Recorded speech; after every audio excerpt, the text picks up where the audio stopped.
Folks, it's Zach, and welcome back to my Star Wars Tips and Tricks section. And today, we're talking about patch 5.2, the War for Iocath. And I just got the good news, and now we're going to share it with all you. So today, with me as always, are my faithful co-hosts to this wonderful show. It is Penny and Xenoff. How you guys doing today?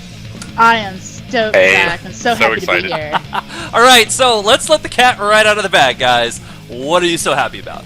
Oh my god, guys, they just announced new content as an operations for SWTOR. I am super excited. Not only just new content, but they are actually bringing in Master Mode content. No, Nim, quiet. Nightmare, Nim. Yeah. Yes. So basically, it's like Christmas came a little late this year, or super duper early this year. Either way, Christmas finally came. Yep. Yes, I mean, A little late, but is like watching the stream. It was, oh my god, I can't tell you how stoked I am as a GM and as someone who has 5 teams in her guild. Mm-hmm. You know, before this, people were very hesitant because of how the past streams have went with, oh, maybe we have operations going. You know, I was like, oh gosh, preparing for the Salt Fest, but yeah, excited. And the new boss, Tithe, looks so awesome. Yes, like a demonic Titan 6 Yes. with a giant force pike. It's terrifying. I know, and now correct me if I'm wrong. This is the first time we've seen a robot, like giant robot bad guy with some kind of lightsaber. Correct? Because I don't think I've ever seen that. That's like one of those things you think of in the middle of the night, just being like, wouldn't it be so cool if we could have like a giant robot boss and he could have like a lightsaber? Wouldn't that be awesome? And then now it's like, dude, we have a giant robot who's wielding a lightsaber. No pun intended, but it's nightmare fuel. Yeah. It is.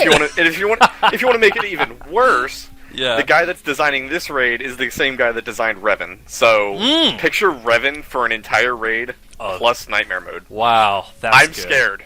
Well, I I'm am horrified. like, yes, and the Yeah. dude who did Revan, of course, yes, is doing this content. And so Revan in hard mode, I mean, for a team going into that fresh and never having seen it before, it was terrifying. Yeah. You're like, oh my god, what the hell is going on? You've got different Especially in floors, Tokyo. you've got different things to do dude. on those floors. Yes. I am just so excited. Yeah, intricacy. So for my listeners, if you guys have never played a Star Wars op and you don't know what we're talking about yet, the Temple of Sacrifice, the Revan fight at the end of that, was like a layered cake of different raiding mechanics, because every few minutes they would switch it up on you. First you're fighting Revan and you have to tank him a certain way, then you're fighting HK, then you're moving up a floor, you're platforming, and then by the time you hit the top you have to do like the craziest, like, I face my character this way while I'm still trying to fight these things over here While DPSing. DPSing, man. and then there was this gigantic burn at the end where if you didn't make that, now you're all screwed. So the cool thing when we talk and refer to the Revan fight and why we're so excited about that is that was such a, like, I can't think of a better word right now, like a dense layered cake of different raid mechanics all put in together in a cohesive way. It wasn't just to make it stupid difficult. It all made sense as you strung it together during the way of the fight. And that is what players have missed. That idea of, I'm riding the ocean in the middle of the storm, but we're gonna make it as a team. Like, that's a cool feeling. And everyone has a job to do. Mm-hmm. Yeah, the only fight that's come close to like the level that Revan has for me, like, Revan is second only to EC Kefis, in my opinion. Yeah. Because Kefis is the exact same way. Yeah. Like, it's so good. That both those fights to me are so perfect. Mm-hmm. And if they do that with this raid, which it's the same designer, so it might as well be, that's just, I'm gonna want to hit that like every week. Yeah. No matter what. It's definitely, Oh, sorry, go ahead. I keep wanting to cut you off, I'm so excited. No, so am I. Just like, it's also, though, I feel like it's going to sort of throw a wedge into the guild finding subs if somebody's missing, because everyone's going to be hitting it right out of the gate. Everyone is going to be wanting in like, that content. when Nightmare drops, everyone's going for it. Oh, like, yeah. Yeah, well, I mean, it's the only new Nightmare content that has really come out, besides something that's been rehashed for so long. Exactly. Where let's take this old piece of material, make it Nightmare hard. Now this is like the first actual, like, holy shoot. Like, there could be completely new mechanics we've never even seen. I hope there are. I hope so. I am wanting it. I want it so bad. And not only that, but, oh my god, I'm just so excited. My thoughts are all jumbled. I'll say what I think Penny is thinking. With all the new mechanics they added with, like, Eternal Throne, with, like, using vehicles and stuff like that. Yes. If they add that in... that's gonna be good. I know. Yes. Replaying through, like, Kotet and, Knights of the Fallen Empire, and playing against guys like Arkin, where you have to pick up a shield and do something there. And I'm looking at this and I'm thinking, I wonder if they could adapt this mechanic to a raid, because why not? I mean, this is basically a raid-style mechanic where, okay, we can't beat the boss with just our fists, our lightsabers and our wits. Okay, we have to use something around this environment, we have to time something, we have to move something, it adds a different mechanic. And as they've been doing that, I keep thinking in the back of my brain, like, okay, when are they going to put this into a raid or something similar to this? Because we know they're thinking about it, because it'd be boring for them to just keep designing the same thing over and over again. So with a different coat of paint. Right. And so, so let me ask you guys this. So one of the announcements that came out today, too, was that all 5 bosses, so it is going to be a 5-boss raid. That's pretty typical. Yes. But not all of them are coming out at once. Now, they're going to release them on a scheduled pace, and the first one's going to hit the PTS in about 2 weeks. I was going to ask, how do you guys feel about that? Do you think we're going to see less overall mechanic bugs like we did in previous operations because of that release schedule? Probably. Well, I mean, obviously it shows that they've been working on it. Even with the ire from the community, as you said earlier before we started the podcast, it shows that they've been working on it behind the scenes. And it's been tight under wraps. So I think, yes, there'll be bugs, but they are opening the PTS, which is great. And they're looking to release it in late March, early April. So that gives them plenty of time to fix bugs if they listen to the raiders with the bugs. Yeah. Right. Nothing's perfect. It is a game. It is code. Sometimes code goes a little bit haywire. That's okay. But they have to be timely about fixing it, and they actually have to listen to us. Yeah. We are hoping that it's either invite or open PTS, because we would really like to get in there and see it firsthand, even with bugs. Oh, I know. On the bright side, they said they are doing the test server. Hopefully they do it better than 5.0. Well, guys, they did for that. We've got to pitch the guild for the test server. I mean, that's just a side note. I really want to. I really hope Musco listens. I really hope this reaches someone in, in the dev team or whatever. Mayhem-SWTOR.engine.com. Yeah. Musco, please. Well, dude, I'm going to certainly email him about it and just say, like, hey, can we all get early access to that? Because that would be a huge boon for me as a YouTube. I know, confirmed we have at most one team. As of right now, the other teams are wanting to discuss it. And, we're not going to make it mandatory, but we have one team, which is Forsaken Morons, which is the flagship team in our guild that definitely, if that is invite only, we would be floored and honored and more than excited to go do that. Yeah. And really test the hell out of it, too. Yes, and test the hell out of it. Like, we're looking at testing the shit out of this. Yeah. And for me, I mean, this is the first time, and, people might judge me for that, whatever. This is the first time I've actually been in SWTOR, aside from Toss and Ravagers, where I'm super hyped for content, because prior to 3.0, I never raided. So I missed all the hype for the Dread Ops. I missed all the build-up of the excitement for that. And then Ravagers and Toss was kind of like, because I was just starting out, so it wasn't really like new and shiny and oh my god for me. So this is the first time that I've super like stoked and excited, and not only just for me as a player and as a raider, but also for my guild and my team and my teams.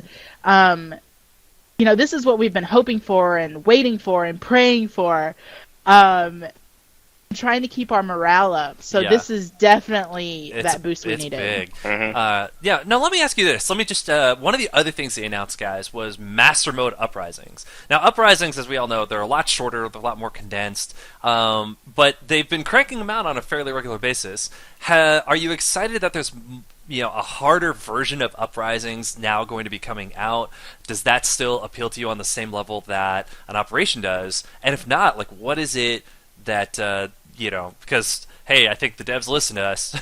We found that out in the last show. So when we were talking about Galactic Command. So what? But what do you guys feel about Master Mode Uprisings? I'm okay with it. Uprisings for me are actually kind of fun.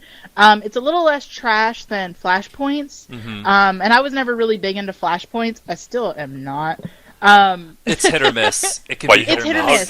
But it's like a mini operation. It's like a mini a boss focus versus like an entire little story being played out like with a Flashpoint. Yeah. And I'm okay with it. And the harder they are, the better.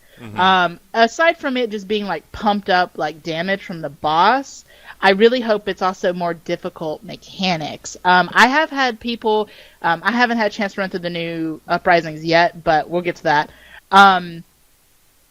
But I'm hoping that the Master Mode will definitely make it more like a 4-player mini-op. Yeah. Some of the people playing through like the Rat Ghoul and a couple of the other ones that are newer, they were having some difficult times figuring out what to do. Yeah. They did say with Master Mode dropping, they said yes, it would be damage and health ramp up. They also said there would be some new mechanics for the boss fights, so I'm interested to see that. We'll leave that for later. Never mind on that. I'm excited. We can't let every cat out of the bag. I know. Here's with Master Mode, like I feel it'll be like sort of a nice little tide me over until the next boss is released. Well, and more importantly, I always felt that flashpoints are the great proving ground that you train in your class. So if you did your solo content, great, you've learned a little bit about your class, but then you step into a flashpoint.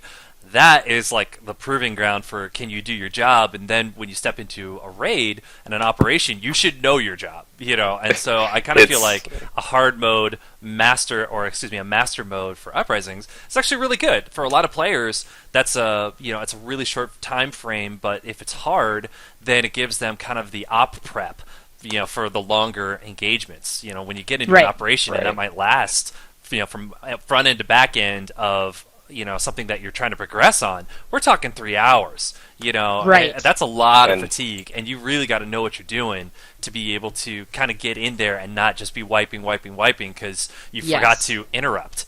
Something that is ridiculously simple, but you didn't know, like, oh, I didn't know I had to have that on my hotbar. Well, like, what? Yeah. That's why we've been dying the whole time. It's funny you bring that up. We actually a few hours ago we just had a chat in our group me saying, and I said those exact words. I'm like, I loved the days when like hard mode Lost Island was a thing because I remember that when in 1.x when hard mode Lost Island was around. Yeah, that was like if you could do that, you could do any raid. Yeah, and Jesus, I remember when that came out. Oh my god, that was hard. If Master Mode Uprisings are going to be that level of difficulty, then it is. It's sort of, we said, Flashpoints and Uprisings, it should almost be linear. It should be solo content, Flashpoints and Uprisings, raids. If you're going in like a linear PvE thing, like solo content gives you your basic stuff to prep you for Flashpoints.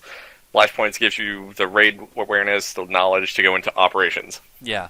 And one of the things I like about it too is that for the players, and this is my note to my audience members as well, guys.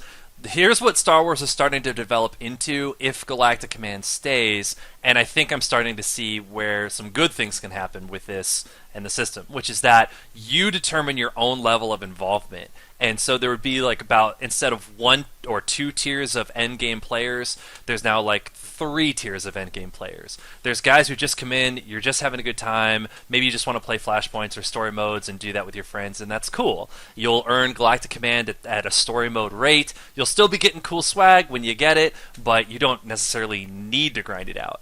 On the flip side, now you have like a mid-tier of guys who like, yeah, I do Uprisings a few times a week, I don't have time for full operations or full raid team, but I do like something tougher, like when I am on. Well, cool, you do Master Mode Uprisings, you do like Master Mode Story Mode with your buddies or whatever, and fantastic, you get something for that level too. You're earning Galactic Command at a slightly higher rate for the content that you're doing, you get some pieces in for the time that you put in. And then lastly, there would be the operation style, where it's like if you want to tackle the absolute hardest stuff in the game, now Galactic Command hopefully will be shifting enough to where the gear demand can match that demand as well. And if you're going to be putting in 3 hours, well, fantastic. Now you should be able to get your command tokens, run up to the vendor, grab the pieces that you need that haven't already dropped for you in your crates, and be able to just jump in and say, like, I'm ready to go Nightmare. And then people who just don't even care about that level of rating can just say, like,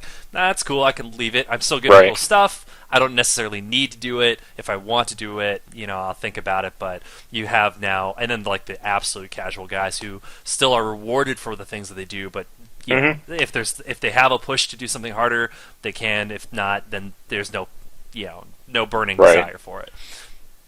Okay. I mean, I approve of what's happened so far. I wasn't super thrilled with the CXP when it first came out, which is why we had that podcast. And, which was important. It was all the ugly, and then they fixed it. And honestly, we've had really good drops from the NIM content that we went into for 242s as a team. So I'm pretty pleased. They said they're going to continue to tweak it. I'm okay with that too. It can only get better unless they regress. Yeah. And so far, everything they've said has shown that they're going to make it better and not regress. And with new content, I'm just on it. Like, I am so excited. Yeah. It seems like they're slowly starting to pull back to the way they were in 2.0. Yes.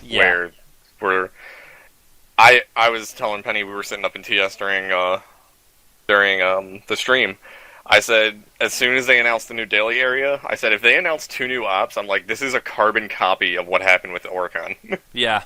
If they were to announce, like, 2 new ops on IOCAF, that would be amazing, but they're no avail, but we still got something. Well, my theory is, I think BioWare Texas has probably started wrapping up Andromeda, Mass Effect Andromeda. I think that and resources can now be diverted. This is my opinion, guys. This is not based on fact. Anyway, I don't have any inside scoop. I don't hear anything from the dev team or anything like that. This is just opinion. But with Mass Effect Andromeda, finally coming out, that being one of the other major BioWare releases for this year, and it's coming out in just a couple weeks, basically in March. So that's a little over a month, maybe 2. I feel like they probably now are being able to loosen the reins on that and divert a little bit more back towards this. And it sounds like they've kind of had some of these things in the works, and I'm pretty happy about that. Okay, before this show can end, we got to talk about some of the other things. Because guess what, my audience members? That wasn't all! Like that's just the stuff we were the most excited about. That's not even everything that comes out in 5.2. I almost gotta call patch 5.2 the one that saved our hopes. Just. I mean, that's very fitting. Yeah. They're releasing a little bit of everything. They're releasing a new daily area. They're releasing new Uprisings. They're releasing new NIM content, or just content in general for operations. Content. Yeah. Well, stuff. Yeah, I think they have to up their game a little bit right now, because Rogue One just came out, and that was a smash. And by the way, if you're listening to this and you haven't gone and seen Rogue One, what is wrong with you? Go out and see that movie. It is so good. I saw it twice already. Oh my god. It was so good. And then obviously, sadly, with Carrie Fisher's passing, I feel like there's so much interest in Star Wars right now. And this is the only Star Wars MMO out there. There's a lot of Star Wars, mobile games, stuff like that. So to be releasing this stuff now only is better business for them, really, on just a pure business thing. But so let's talk about some of the other things. So IOCAF. So IOCAF was released in Knights of the Eternal Throne. That was a big machine planet full of sentient machines that I thought we kind of blew to Kingdom Come.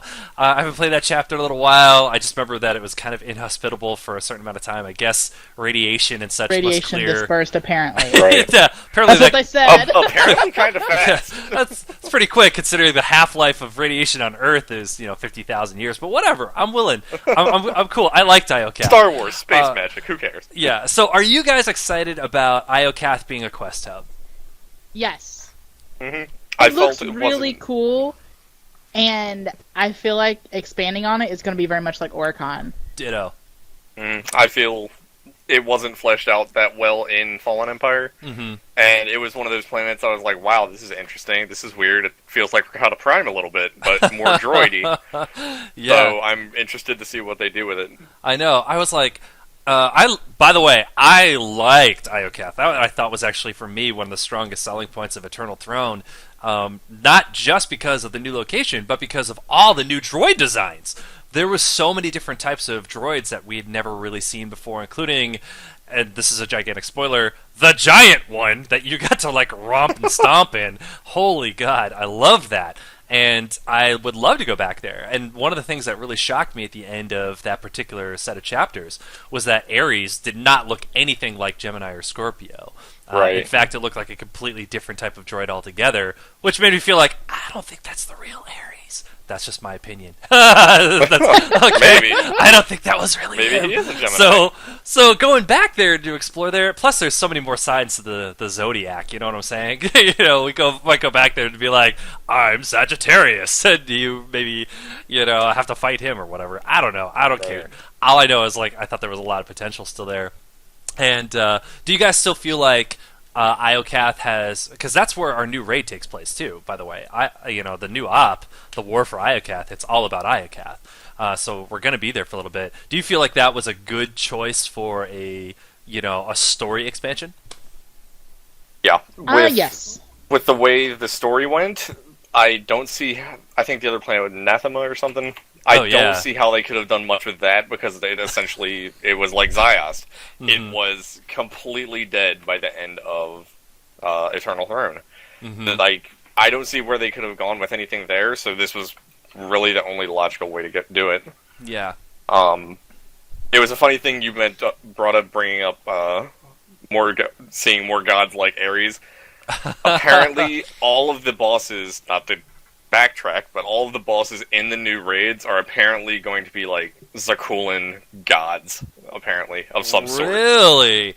They said the first boss was the god of fury or the god of rage or something. I can't remember which. Huh. Yes. So, interesting to see where that'll go. So, maybe all that stuff with Nidhogg and Knights of the Fallen Empire might actually kind of come back, and maybe we see an operation boss that looks like a giant serpent. I'd be okay with that.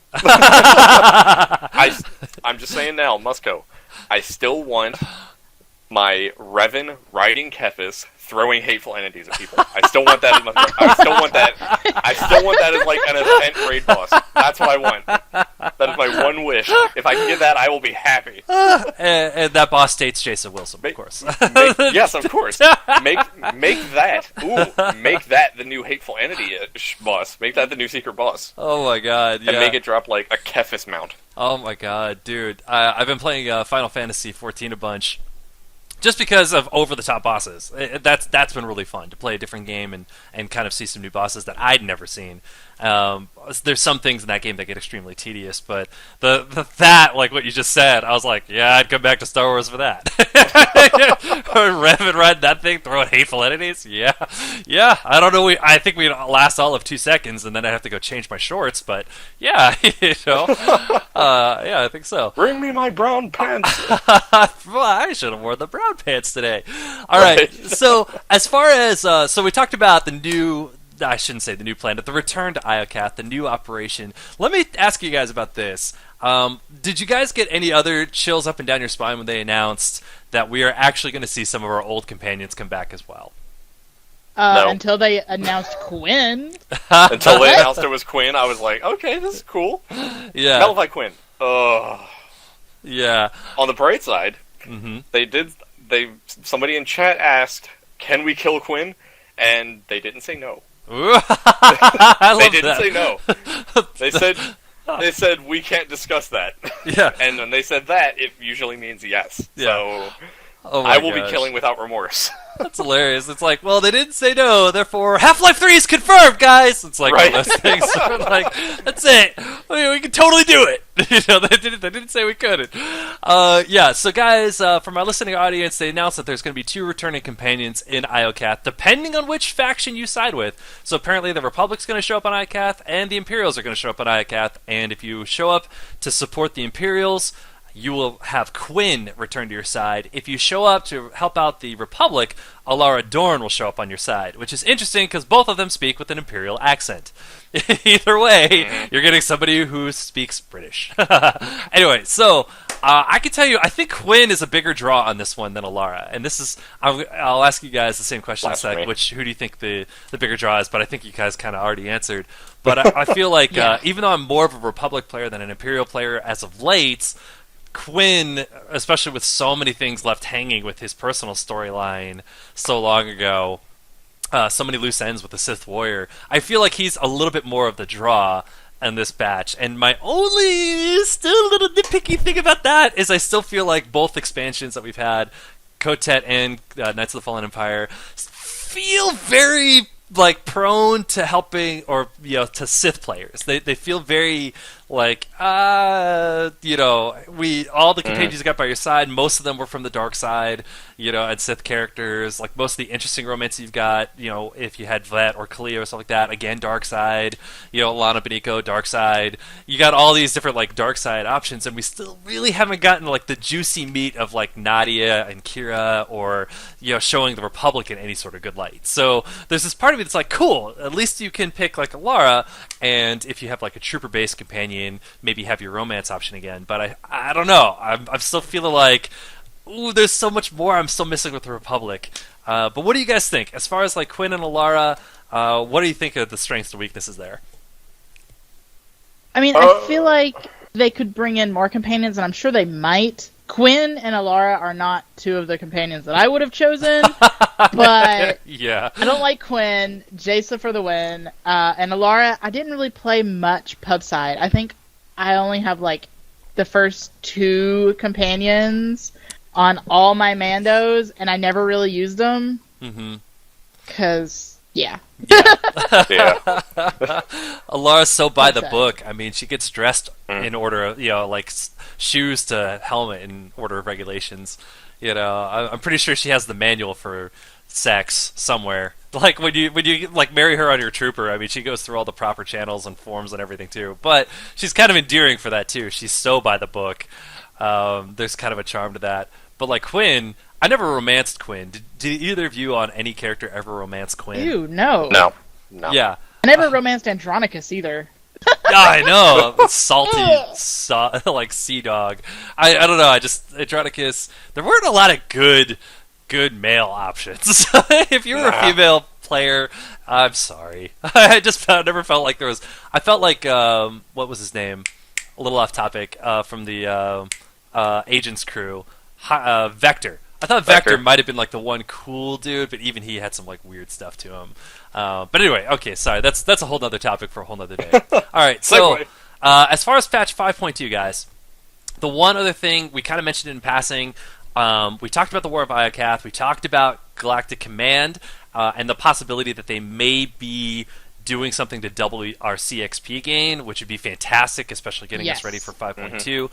We talked about the Master Mode Uprisings. We talked a little bit about the new story. I think we pretty much covered everything that was on the podcast, but I don't think we can capture exactly how excited we really are, because I've lost track of how many shows we mentioned we would love to see a new op, and now we're finally getting it. So... I think everyone since the beginning, actually. Just so excited. Yeah. User joined your channel. So User left your channel. somebody heard that we were doing a show. That actually is going to make the tape. So that's getting in there. All right, but yeah. So as ever, guys, we have to cut this one short at 30 minutes because unfortunately, literally the show just came out. The podcast just came out. We did our show 5 minutes after it wrapped up, and so all of us have other things we got to wrap up with the rest of our day. But yeah, do you guys any final words out there for anybody who might be listening? Now is the time to get into SWTOR if you were very hesitant, or if you were just casual. If you want to get into the harder content, I would do it now to prep for the new expansion and the newer content. That's what I would advise. Yep. Raiders come back. Show them that. Yeah. I've said it before. Vote with your wallet. This is what you've wanted. Come back. Show them we want more of this. Yes. Show them this is what we've wanted. Excellent. Again, shameless plug. Morons and Mayhem, Musco, go. Yeah. No, I'm Also, going to do the same plug. Another idea I had. Yeah. For Nightmare, can we get a Nightmare companion of the first boss? Nightmare mount? No, I want a Nightmare companion in addition to the mount. I want a Nightmare companion. Interesting. like a mini version of a boss that runs alongside you and you can pump up influence on? You know how I would pay so much money if I could have, like, a Titan 6 companion. Titan 6 companion. I still want the Titan 6 mount. That's one of the few things I never got. But the drop rate is so hard. I know. Okay. All right. So we're gonna have to wrap it up, guys. This is the 30-minute mark. But I am Zach, and obviously this is with me as always our Penny and Xenoff, and we are part of Morons and Mayhem on the Harbinger server. We are raiding guilds, and we would love to help anybody. Any one of the devs, if you guys need people who can test these things out on the PTS, we would love to send you our info to go ahead and be a part of that. With all that being said, I am Zach, and we will see you next time.